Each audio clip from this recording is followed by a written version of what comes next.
Fala galera, eu sou Fabiano Cabelo e hoje o programa é sobre mais um arco da obra-prima do Neil Gaiman. Então você que está chegando agora, se inscreve se não é inscrito, clica no gostei e vem comigo.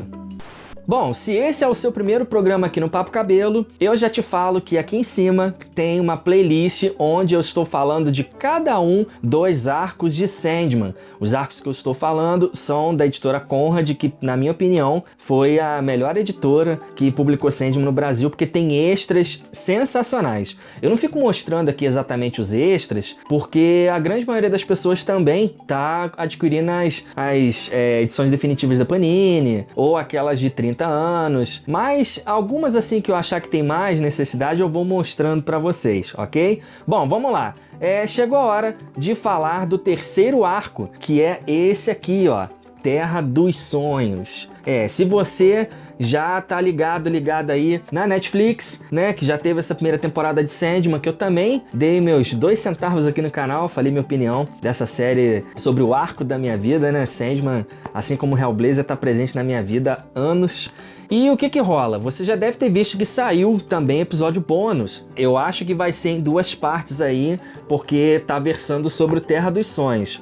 Lá que saiu na Netflix, a gente teve Calliope e teve Sonho de Mil Gatos, que estão contidos aqui, né? Então eu vou falar um pouquinho para vocês de cada um dos contos que está incluso nesse arco, beleza? Mas um aviso que eu já tenho que fazer, gente, gatilho, tá? Esse encadernado aqui, eu acho que deveria até vir com aviso de gatilho na capa dele, porque os temas são muito pesados. São violência sexual, tem esse lance também da solidão, da depressão. São temas que são abordados aqui com aquela riqueza de reflexões que o Neil Gaiman proporciona para nós, mas para o leitora que é um pouco mais sensível, né, que já tem realmente esse gatilho quando começa a ler, já fica na bad, já, entendeu? Então acho que você já deve ficar ciente de como vai rolar aqui, ok? Eu até já adianto aqui para vocês que eu não curti muito o elenco do episódio de Calliope que foi ao ar na Netflix. Eu achei um pouquinho,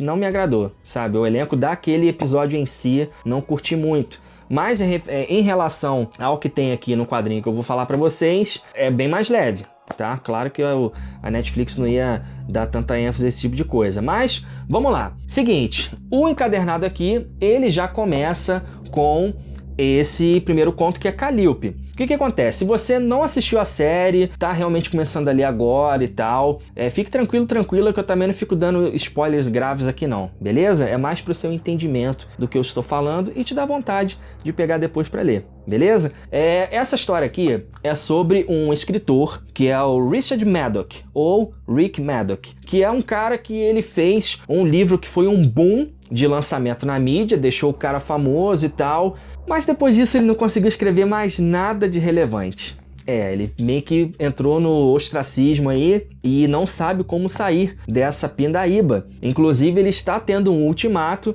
do agente dele, vocês veem que ele atende o telefone e tal, já falando que, olha só, cara, já tem alguma coisa pronta, e que a galera tá me pressionando e em breve, se não tiver resultado, eu também não serei mais o seu agente. Então você já vê que ele fica nesse desespero e ele resolve recorrer até um outro escritor, que é um cara muito famoso, só que tá meio que aposentado, que ele faz umas barganhas meio escusas. Vocês vão entender conforme também for avançando na leitura. Só que quando ele chega lá para entregar um negócio muito esquisito pro cara, que é o Erasmus Fry, e o Erasmus chega e fala, olha só, você que não escreve mais nada que presta, dá um esculacho nele, sabe? E ele chega e fala, olha, eu tenho um presente pra você. Esse presente aqui, eu te garanto que vai restaurar a sua inspiração e vai te fazer tão bem sucedido e tão rico quanto eu já fui. E aí eles abrem um quarto, você já vê uma silhueta assim, de uma mulher com cabelos dourados e tal, parece que ser uma mulher muito bonita, que nada menos é Calliope.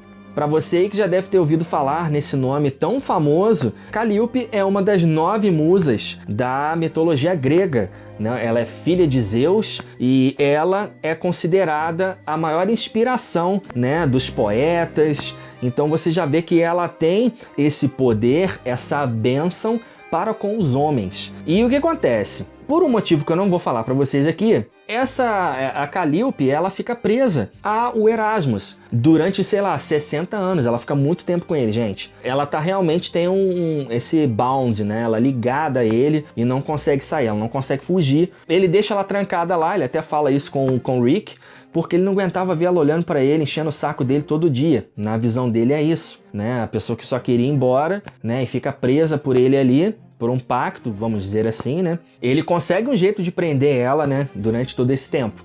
E ele chega e fala, olha, vai ficar pra você esse presente. E não ligue, ela não é mortal, ela tem milênios de vida. Ele começa a falar desse jeito, ou seja, pode maltratar ela à vontade que não tem problema, sabe? Ele meio que joga essa. E vocês veem que o Rick, ele fica um pouco receoso, né? Pô, como é que eu vou fazer isso, cara? Não é certo e tal.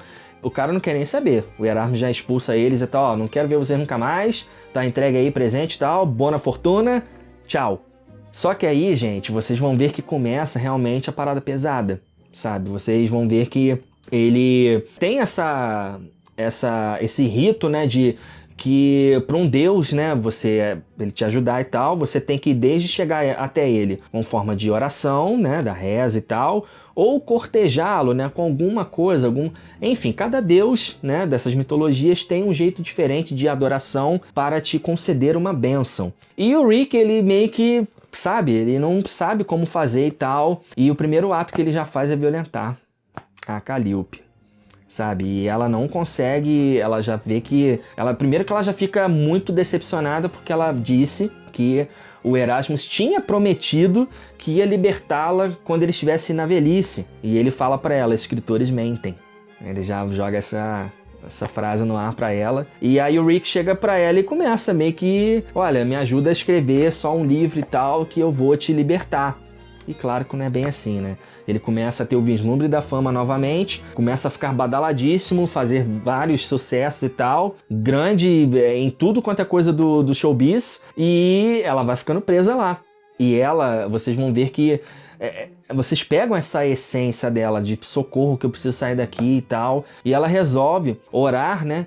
Pedir o auxílio das 3 graças. Se você já leu o primeiro volume de Sandman ou começou a ver a série, já tá ligado em quem eu tô falando, né? Que são aquelas 3 irmãs que são uma. E elas falam, olha, a gente não pode ajudar. Mas quem poderia te ajudar é o seu ex-marido, que você já deixou ele com o coração partido há eras atrás, que é o Oneiros, é um dos nomes do Sandman. E vocês vão ver na história, conforme vai seguindo as páginas, que ela vai tentar chegar até ele, né, pedir a ajuda dele, que realmente ele é o único que pode ajudá-la a sair daquela situação. Já seguro para vocês que o final, para mim, foi muito satisfatório e, ao mesmo tempo, é assustador. Quem já tá por dentro de Sandman sabe que quando o Lorde Moldador ele quer fazer uma punição, principalmente nos quadrinhos, tá, gente? Ele é muito criativo de um jeito que me arrepia só de pensar. Vamos lá, gente, falando do... eu falei, o negócio aqui é sinistro. O segundo conto é especialmente para você que gosta dos felinos, né? O Sonho de Mil Gatos. Gente, esse conto, particularmente, até a adaptação da Netflix eu gostei muito, a vibe, né, de ilustração, de animação que foi aplicada ali. E aqui é o seguinte, vocês vão ver, como o próprio nome já diz, ele foca muito nos gatos. E você vê que tem um gatinho pequenininho e tal, que tá com uma família, e a família meio esquisita, sabe? O pessoal não, né... pensa que bicho é só coisa realmente de enfeite ali e tal, não dá muita bola, né? E aí vocês vão ver que é todo na linguagem dos gatos falando entre eles. Quando chega a noite, um gato chega e fala, ô pequeno, vai lá na reunião hoje? Vocês vão ver que tem uma reunião em que vários gatos vão escutar uma profeta, digamos assim, que é uma gata também, que fala muito de um sonho que ela teve, que trouxe clareza e um propósito para a vida dela. E vocês vão ver que ela tem uma história muito triste, em que ela é uma gata de raça e tal. Eu não entendo essas raças de gato não, gente. Comente aqui embaixo para eu ficar mais inteirado desse negócio de gato aí, beleza? Eu só gosto de passar a mãozinha neles e, entendeu? É isso aí. Mas então, vocês vão ver que ela é uma gata de raça, né, sinistra e tal, pedigree e tal. E ela se apaixona por um gato de rua. E claro que eles têm uma ninhada. Só que os donos dela, vocês vão ver que, porra, essa gata é a gata de raça e tal, e aí ele some com os filhotes. Tem essa parada em questão, né, tipo, o bicho não vai sentir não, sabe, o bicho não tem sentimento. E a cena é bem sinistra, sabe? E é o que acontece, vocês vão ver que ela conta um pouco disso e ela fica... É isso que eu acho muito bom na escrita do Gaiman e nos elementos que ele bota na narrativa pra gente. Ela fica sempre deitada numa lareira e vocês vão ver que no embalo dos sonhos dela, ela começa a meio que orar para quem pode ouvi-la, por uma solução. Será que eles não têm uma punição? Será que é só isso que eu sou para eles? Um bicho para ficar usando e tal? Eles não dão amor, né? Tem essas coisas que são postas à prova ali, né? São postas em reflexão. E aí vocês vão ver que no sonho dela, ela vai para um reino do sonhar, né? Em que vocês vão ver que é um monte de crânios, assim, de bichos e tal. Vocês vão ver que tem um corvo. Se você não reparou na animação, quem faz a voz do corvo é o Neil Gaiman. Acho que era um abutre, na verdade, que ele fica ali pairando sobre ela e fala, né? Que tipo, o que você veio fazer aqui e tal. E ela, com aquele jeito desafiador, né? Não, eu vim encontrar o grande gato, né, que eu quero conversar com ele, eu quero pôr para ele os meus anseios, né? E aí vocês vão ver que tem uma cena muito maneira, depois aparece um grande gato preto, que é o Morpheus, e gente, é muito maneiro. E uma coisa que essa história me marcou muito, é que ele conta para ela, né, que os gatos e tal, eles já foram soberanos desse universo, em que nós humanos, nós éramos só os brinquedinhos deles, os joguetes de caça e etc. E até que um dos humanos, ele tem um insight de falar com as pessoas, olha, se a gente sonhar ao mesmo tempo, essa realidade pode mudar, porque sonhos moldam o mundo. Essa frase para um pouco sobre eles ali, e vocês vão ver que a civilização na cabeça deles aqui, como nós temos hoje, existe graças a um número X de pessoas que sonharam juntos e então aquilo aconteceu. E é isso que ela carrega para essa missão de vida que ela tem, de tipo, sonhem juntos, porque se 1000 de nós sonharem, a gente também pode mudar como eles mudaram, né? Então você vê que fica essas perspectivas, né, dos bichanos aí, mas com esse texto reflexivo que com certeza vai tocar você também. Então, galera, o terceiro conto que está aqui, ele foi premiado pelo World Fantasy Awards, né? Que é um conto muito famoso, nem que a gente só tinha ouvido falar, que é O Sonho de uma Noite de Verão. Se você tá em dia com a leitura, ou se assistiu a série, vocês vão ver que no primeiro encadernado, né, nos primeiros ali, o Morpheus, ele se encontra com Shakespeare, William Shakespeare. Eles estão conversando assim, e ele já tinha visto que o Shakespeare, ele é muito bom com as palavras, né? Mas ele precisa de um direcionamento. E aí eles conversam e tal, e eles fazem um trato. O Morpheus chega e fala, olha, eu vou te dar inspiração em troca de 2 peças que você vai escrever para mim. Aqui tá a primeira peça, que é Os Sonhos de uma Noite de Verão. E vocês vão ver que começa com essa companhia do Shakespeare com o filho dele, que é o garoto ali que também tá idealizando tudo junto. E vocês vão ver que mostra um pouco, isso eu achei muito interessante, que ele tem essa fachada do fantástico, né? Que vocês vão ver que eles estão ali se preparando para fazer uma peça no ar livre. Eles até estranham, né? Que eles encontram com aquele personagem, eles encontram o Morpheus, né? Mas eles não sabem quem o Morpheus é, só o Shakespeare, né? E eles vão ver ali, pô, mas ele quer que a gente apresente aqui, cadê a plateia? A plateia nada mais é do que o reino das fadas. Vocês vão ver os regentes desse reino mágico, vocês vão ver que abre um portal e eles saem ali, né? E eles vão assistir essa peça, que é um presente do Morpheus para aquele povoado ali, né? Ele quer confraternizar com eles, e essa peça que o Shakespeare faz é o plano de fundo de tudo o que acontece ali. Só que é o que eu falei, dentro do fantástico, vocês vão ver que vão ter alguns personagens ali que são muito humanos como nós. Realmente, eles são seres humanos, mas eu digo os anseios, os defeitos que os humanos têm. Exemplo, o Shakespeare, ele fica tão maluco com esse negócio das peças e tal, que ele não para ver o êxito, o legado que o próprio filho dele também está tendo. Então eu acho muito interessante essas entrelinhas que são postas nesse capítulo, né, de uma peça que é tão conhecida, né, de Um Cara por Todos Nós, mas tem ali nuances que vão te botar para refletir, e quem sabe você já vai ler de novo e de novo.